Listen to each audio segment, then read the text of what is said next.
এখন বাজারে গেলে দেখা মিলছে ইলিশ মাছের। সাইজে ছোট হলেও আমরা বাঙালিরা কিন্তু উৎসব পার্বণে মেনুতে ইলিশ রাখতে ভালোবাসি।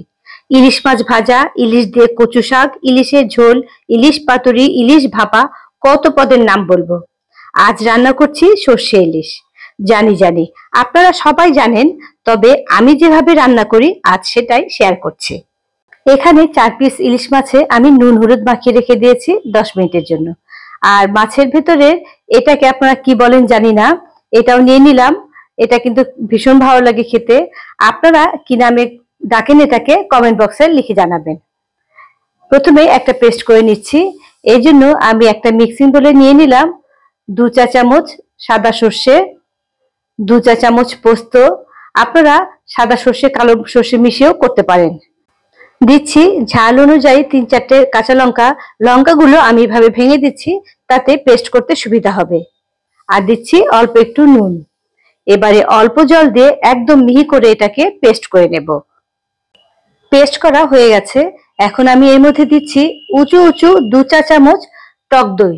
এটা ঘরে পাতা টক দই, আর দইটা কিন্তু একদম ঘন, কোনো রকম জল নেই। এবার আরো একবার এটাকে আমি মিক্সিতে ঘুরিয়ে নেব। সর্ষে পোস্তর এই পেস্টটা আমি এখন একটা ছোট বোলের মধ্যে ঢেলে নিলাম। এখন আমি এই পেস্টের মধ্যে দিচ্ছি অল্প একটু হলুদ আর একটু চিনি। যেহেতু টক দই আছে তাই ব্যালেন্সের জন্য চিনি দিলাম। আমি কিন্তু খুব অল্পই চিনি দিয়েছি। ভালো করে এটাকে মিশিয়ে একটা সাইডে রেখে দিলাম।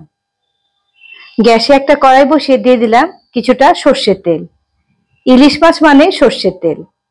তেল গরম হয়ে গেছে, এখন মাছগুলো ছেড়ে দিচ্ছি।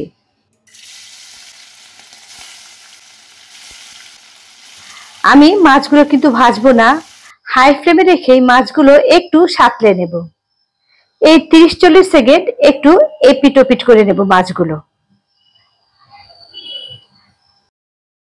হালকা একটা দেখুন একটা কালার চলে এসেছে। এবারে আমি সেই সর্ষে পোস্ত পেস্টটা এর মধ্যে দিয়ে দিলাম। মিক্সির বাটি ধুয়ে অল্প জল দিয়ে দিলাম। হালকা হাতে একবার মিশিয়ে নেব। এবারে গ্যাসের ফ্লেম লো করে আমি ঢাকা দিয়ে এটাকে 7-8 মিনিট রান্না হতে দেব। 3-4 মিনিট পরই ঢাকনাটা একবার তুলে নিলাম।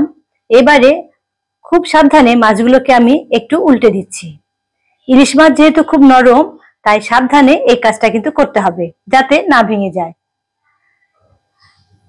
এখন দিয়ে দিলাম 3-4টে কাঁচা লঙ্কা চেরা।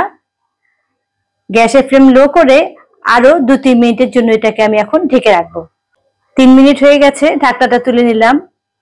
দেখুন গ্রেভি কিন্তু এখন অনেকটাই ঘন হয়ে গেছে, রান্নাও হয়ে গেছে।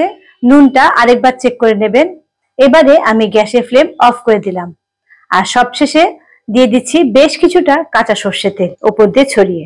এটাকে এখন ঢেকে রেখে দেব 3-4 মিনিটের জন্য। ফ্লেম কিন্তু অফ করা আছে। রেডি হয়ে গেল দারুণ স্বাদের সর্ষে ইলিশ। আপনারা তো এতদিন অনেক রকম ভাবেই সর্ষে ইলিশ রান্না করে খেয়েছেন।